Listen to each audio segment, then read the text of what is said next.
A hush fell over the crowded hallway as the sound of a backpack hitting the floor echoed against the lockers.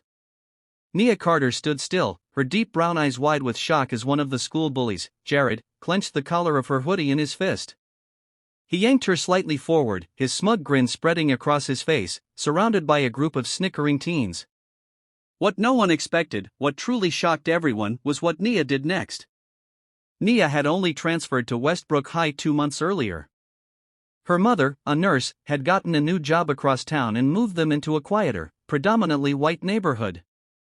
Nia, a 16-year-old who wore her natural curls with pride and carried herself with quiet strength, had grown used to being the only one in classrooms.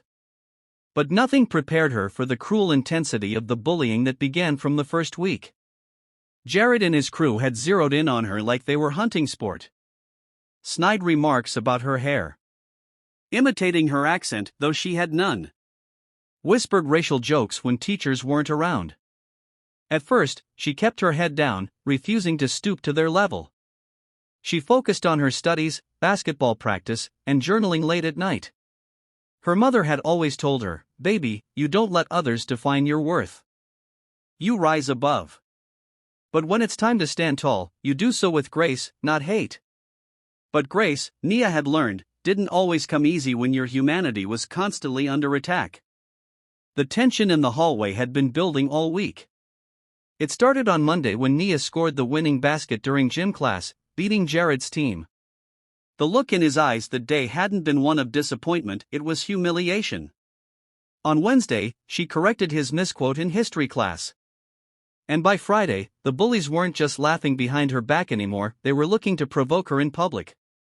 So when Jared grabbed her collar in front of half the school, he wasn't just trying to scare her. He was trying to humiliate her.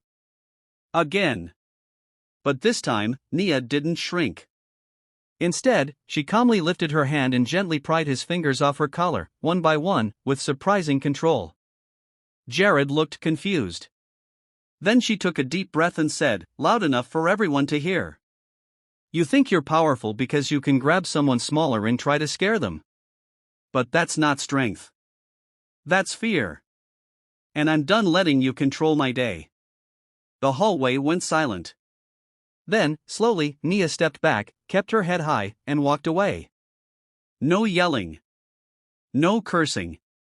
Just power. It was Principal Harding who caught the tail end of the incident and called both Nia and Jared into her office. Jared tried to spin the story, but dozens of students had already posted on social media about what happened, many for the first time speaking out about the bullying they'd witnessed. The story exploded. Not just within the school, but in the community. Messages poured in, from students thanking Nia for being brave, from parents expressing concern about the school culture, and even from alumni recalling how the same types of bullies had gone unchecked in their time. But the attention didn't fix everything overnight. The following week was tough. Jared was suspended, but Nia became the center of attention, something she never wanted. Rumors circulated. Some called her a troublemaker. Others painted her as a hero. She struggled with anxiety, questioning if speaking out had really been worth it. That's when Mrs. Evans, her English teacher, asked her to share her story during the school's monthly assembly. At first, Nia hesitated. But after encouragement from her mom and coach, she agreed. Standing in front of the auditorium, Nia's hands trembled slightly as she spoke. She talked about identity, strength, the pain of being othered, and how courage wasn't about fighting back with fists, but choosing to act with dignity when it's hardest. By the time she finished, there were tears in the crowd. Even some of the teachers looked shaken. In the weeks that followed, real changes began. The school created a student-led anti-bullying committee, with Nia at the helm. Policies were reviewed. Counseling support was expanded. A new mentorship program was launched for new and transfer students. But most importantly, students began to speak up not just about race, but about bullying, isolation, and the invisible wounds that many quietly carried. As for Nia, she didn't become some kind of superhero.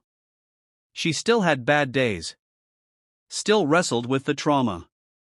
But she had earned the respect of her peers, and more importantly, she had found her voice.